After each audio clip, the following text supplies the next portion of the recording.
নমস্কার বন্ধুরা, আজকের এই ভিডিওতে আপনাদেরকে আমি বলবো যে পোস্ট অফিসের যে বিভিন্ন ধরনের ইনভেস্টমেন্ট স্কিম আছে সেই স্কিমগুলোতে যদি আপনি 1 লাখ টাকা ইনভেস্ট করেন তাহলে আপনি কত টাকা ম্যাচুরিটি ভ্যালু পাবেন। সবার প্রথম যে ইনভেস্টমেন্ট অপশানটার কথা বলবো সেটা হলো পোস্ট অফিসের 1 বছরের টাইম ডিপোজিট। এটা অনেকটাই ফিক্সড ডিপোজিটের মতো, 1 বছরের ফিক্সড ডিপোজিট বলা যেতে পারে।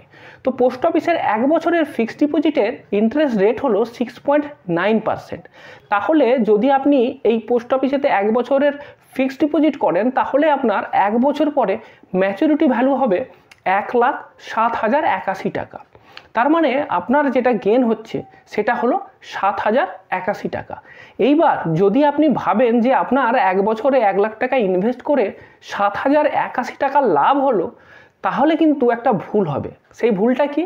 সেটা হলো যে আপনার খাতায় কলমে তো ঠিক আছে 7,081 টাকা লাভ হলো, কিন্তু এই যে 7,081 টাকার ভ্যালু, সেই ভ্যালুটা কিন্তু 1 বছর পরে 7,081 টাকা থাকবে না। আজকের দিনে যে 7,081 টাকার মূল্য 1 বছর পরে 7,081 টাকার মূল্য কিন্তু সমান না। কারণ হলো ইনফ্লেশন। প্রতি বছর ইনফ্লেশনের কারণে আপনার যে টাকার ক্রয় ক্ষমতা সেটা কমে যাচ্ছে। ধরুন গত বছর কোনো একটা জিনিসের দাম ছিল 100 টাকা, এবছর সেই জিনিসের দামই দেখতে পাবেন 107 টাকা হয়ে গেছে। তার মানে যে গত বছরের 100 টাকা এবছরের 107 টাকার সমান। ঠিক তেমনিভাবে 1 বছর পরে 7,081 টাকার যে ভ্যালু, সেই ভ্যালুটা যদি আজকের দিনে দেখেন সেই ভ্যালুটা কিন্তু আসলে কম।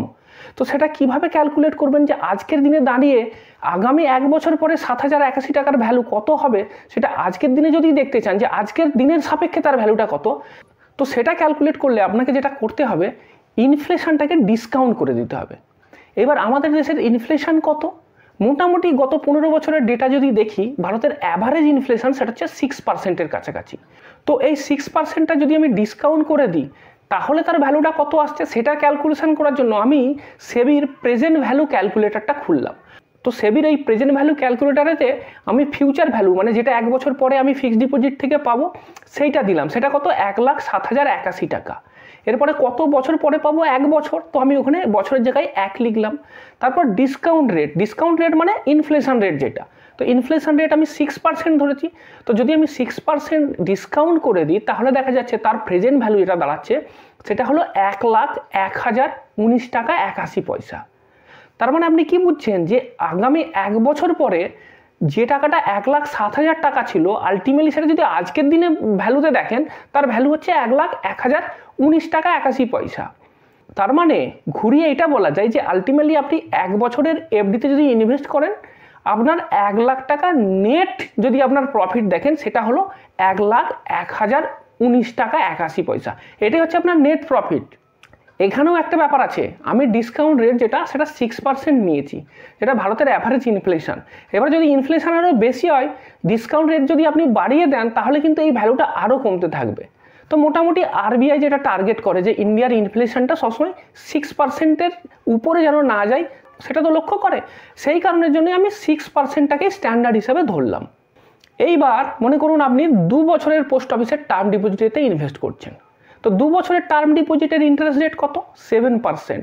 তো 1 লাখ টাকা আপনি যদি এখানে ইনভেস্ট করেন তাহলে আপনার 1 লাখ টাকার ম্যাচুরিটি ভ্যালু আসবে 1,14,888 টাকা।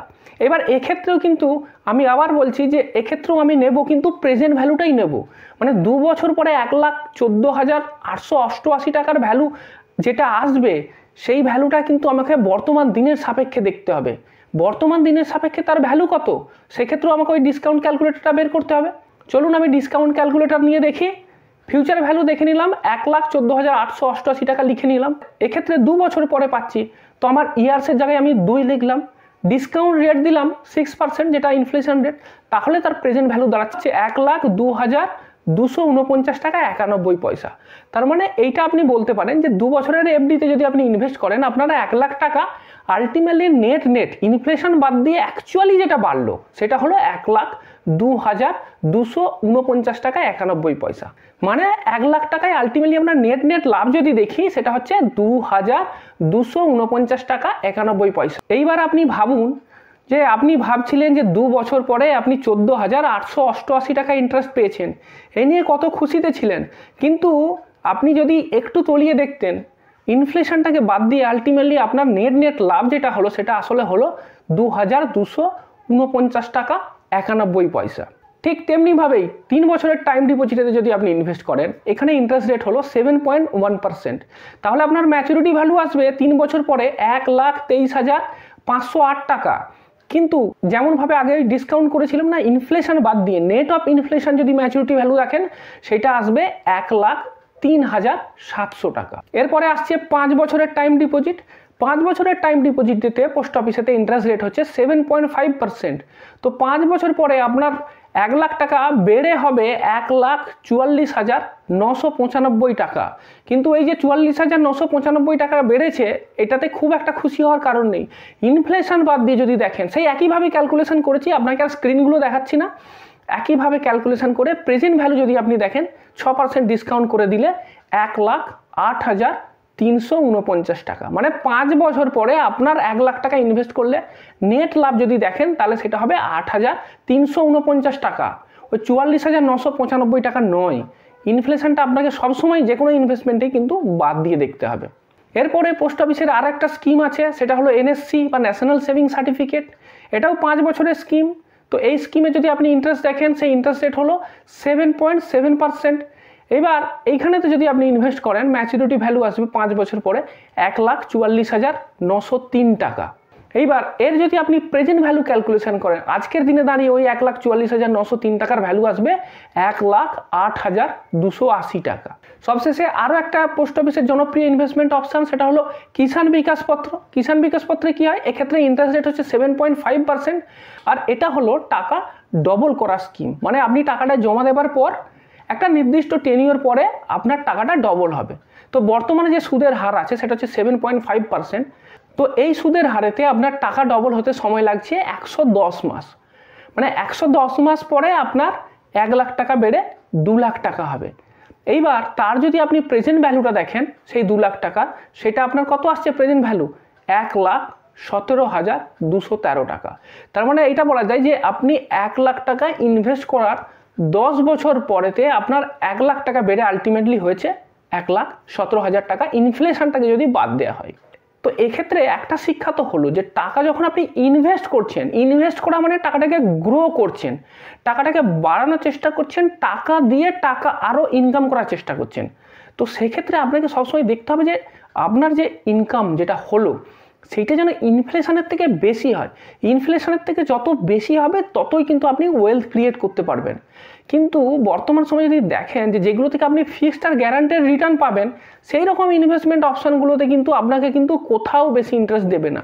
পোস্ট অফিসের আমি নাম নিয়ে এইগুলো বললাম, অনেক ইনভেস্টমেন্ট অপশান আছে, ব্যাংকের ফিক্সড ডিপোজিট আছে, বিভিন্ন ইন্স্যুরেন্স কোম্পানির বিভিন্ন ইনভেস্টমেন্ট প্ল্যান আছে যেগুলোতে গ্যারান্টেড রিটার্ন পাওয়া যায়। তো ম্যাক্সিমাম সেগুলো 2-1টাতেই পাওয়া যায়, যেমন ধরুন সুকন্যা সমৃদ্ধি যোজনা বা সিনিয়র সিটিজেন সেভিং স্কিম, এই দুটোতে পাওয়া যায় 8.2%। আর একটা আছে সেটা হলো এমপ্লয়ি প্রভিডেন্ট ফান্ড বা EPF, সেখানেও 8.15% ইন্টারেস্ট পাওয়া যায়। তো এই 8.1, 8.2 এইটা হলো সর্বোচ্চ।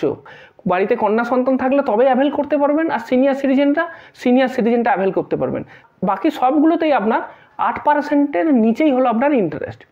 তো যখন আপনি ওয়েলথ ক্রিয়েট করার কথা ভাবছেন, ওয়েলথ ক্রিয়েট করার জন্য ইনভেস্ট করছেন, লং টার্মে ইনভেস্ট করছেন, তখন কিন্তু আপনাকে এমন জায়গায় ইনভেস্ট যেটা কিনা ইনফ্লেশনকে ছাড়িয়ে যেতে পারে এবং তার থেকেও বেশি আপনাকে রিটার্ন দিতে পারে। অ্যাটলিস্ট আপনার টাকা যেন 5 থেকে 6 বছরে ডবল হয়। মানে আমি বলতে চাইছি রিটার্নটা যেন অ্যাটলিস্ট আপনার 12 থেকে 14% CAGR হারেতে রিটার্ন দেয়।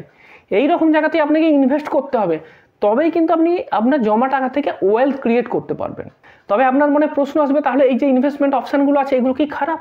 না, এগুলো খারাপ নয়। খারাপ কেন বলবো? কারণ এইগুলোরও অ্যাপ্লিকেশান আছে। 1 বছর বা 2 বছর এগুলো হচ্ছে শর্ট টার্ম টেনিওর। তো এই জায়গাতে আপনার কিন্তু রিস্ক ফ্রিভাবেই ইনভেস্ট করতে হবে। সুতরাং 1 থেকে 2 বছরের জন্য ইনভেস্ট যদি করেন নিশ্চয়ই এফডিতে করবেন, কিন্তু যখন আপনি লম্বা সময়ের জন্য ইনভেস্ট করবেন তখন কিন্তু আপনাকে এমন জায়গায় ইনভেস্ট করতে হবে যেখান থেকে আপনি ভালো রিটার্ন পেতে পারবেন, হাই রিটার্ন পেতে পারবেন। অনেক ইনভেস্টমেন্ট অপশন আছে, আমি কারো নাম নিচ্ছি না। মিউচুয়াল ফান্ড থাকতে পারে, বিভিন্ন কোম্পানির শেয়ারেতে বা স্টকেতে ইনভেস্ট করতে পারেন, ল্যান্ড বা প্রপার্টিতে ইনভেস্ট করা যায়, গোল্ড বা সোনাতে ইনভেস্ট করা যায়। এরকম অনেক অপশান আছে যেখানেতে ইনভেস্ট করে কিন্তু আপনি এর থেকে বেশি রিটার্ন পেতে পারবেন। হ্যাঁ, তবে কি এই যে ইনভেস্টমেন্ট অপশানগুলোর কথা বলছি যেগুলোতে বেশি পাওয়া যায় সেগুলো কিন্তু সবসময় ভোলাটাইল হয়। ভোলাটাইল শব্দের অর্থ কি? ভোলাটাইল মানে কখনো বেশি কখনো কম, মানে এর প্রাইসটা আপ ডাউন করে। রিস্কি আর ভলাটাইলের ভেতরে একটা কিন্তু তফাৎ আছে। রিস্কি মানে কি? রিস্কি মানে হলো যে যেখান থেকে আপনার টাকাটা সম্পূর্ণ ডুবে যাওয়ার সম্ভাবনা আছে, এটা পুরো যে আপনি প্রিন্সিপালটা দিলেন সেটা পুরোটাই ডুবে গেল। যেমন ধরুন আপনি লটারির টিকিট কিনলেন বা আপনি ক্যাসিনোতে গিয়ে জুয়া খেলছেন, তো এইগুলো কি, এগুলো রিস্ক। কারণটা কি? কারণ এখানে যদি আপনি টাকা দিয়ে টিকিটটা কেনেন, তারপরে যদি আপনি প্রাইজ পান তাহলে আপনার লাভ, আর যদি প্রাইজ না পান আপনি যেটা জমা করেছিলেন সেটাও আপনার টোটালি চলে গেল। এইবার মিউচুয়াল ফান্ডের কথাই যদি উঠলো, তখন আপনার মনে প্রশ্ন আসতেই পারে যে মিউচুয়াল ফান্ডেতে ইনভেস্ট করলে কীরকম রিটার্ন পাওয়া যাবে। সেটা যদি জানতে চান তাহলে আপনি আমার বাঁ দিকের ভিডিওটাতে ক্লিক করুন।